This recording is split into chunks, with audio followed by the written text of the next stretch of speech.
Hi friends, అందరూ ఎలా ఉన్నారు? నేనైతే చాలా బాగున్నాను. మీరందరూ బాగోవాలని మనస్ఫూర్తిగా కోరుకుంటున్నాను. Welcome to my channel Raman దర్యాప్తి డైలీ డైరీస్. Audio jump.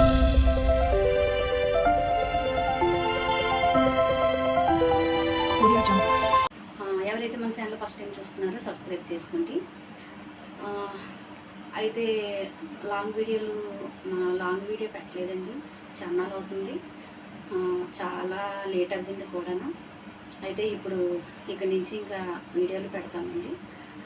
అలాగే ఈరోజు అయితే నేను చూస్తున్నారు కదా, మీకు అర్థమైపోయి ఉంటుంది. ఇది కొబ్బరి లడ్డు. ఇప్పుడైతే కొబ్బరి లడ్డు ఎలా చేయాలో, నేనైతే బెల్లము కొబ్బరి తీసుకున్నాను కోరేసుకుని. ఇది ఎలా చేయాలో చూసేద్దాం రండి. ఇప్పుడైతే నేను బెల్లం తీసుకున్నాను. బెల్లం 4 కొబ్బరి కూర ఇది చూపించమ్మా. కొబ్బరి తురుము అయితే 4 కప్పులు. ఇవి 4 కప్పులకి నేను 2 కప్పులు బెల్లం తీసుకున్నాను. ఇప్పుడైతే ఇందులో కొద్దిగా టీ గ్లాస్ అంత వాటర్ వేసుకొని పాకం పెట్టుకున్నారు. వాటర్ వేసుకున్నారు. ఇప్పుడైతే కొంచెం వాటర్, ఒక టీ గ్లాస్ ఇంకో కొంచెం తీసుకున్నాను. 2 గ్లాసులు తీసుకున్నాను టీ గ్లాస్తో. ఇప్పుడైతే స్టవ్ అంటించుకొని ఇది పాకం రావాలి ఫ్రెండ్స్. పాకం వచ్చాక అప్పుడు చూపిస్తాను మీకు. చూస్తారు కదా, అయితే కరిగిపోయింది బెల్లం అంతా. అలా రాదు. ఇప్పుడైతే ఇది వేసేస్తున్నాను.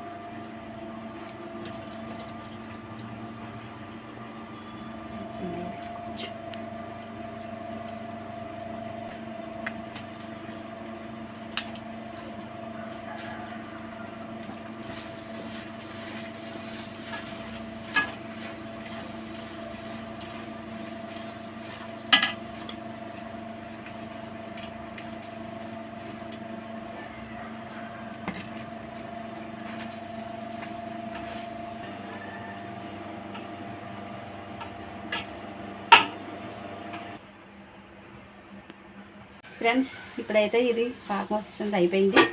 ఇప్పుడైతే వంటలో చుట్టేసుకుంటారు మనం. ఓకే, చూసారు కదా, మంచి స్మెల్ అయితే వస్తుంది.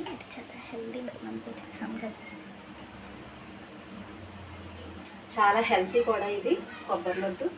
రోజుకి ఒకటి తీసుకుంటే చాలా హెల్తీ ఫ్రెండ్స్. ఓకే, అయితే అయిపోయింది, వంటలో చుట్టేసుకుంటాను. ఫ్రెండ్స్, చూసారు కదా కొబ్బరి లడ్డు. ఇలా అయితే వంటలు చుట్టేసుకోవడం. మనం ప్రతిరోజు 1-2 కానీ తింటే కనుక మనకి మంచి హెల్తీ. ఇది చాలా మంచిది. ఇది షుగర్ పేషెంట్లు కూడా తినొచ్చు, ఎందుకంటే దీంట్లో పంచదార వేయలేదు, మనం బెల్లంతో చేసాం కదా. ఫ్రెండ్స్, చూసారు కదా, ఇది కొబ్బరి లడ్డు కూడా మీ ఇంట్లో ట్రై చేసి ఎలా వచ్చిందో కామెంట్ చేయండి. చాలా స్వీట్గా ఉన్నాయి, చాలా బాగుంది.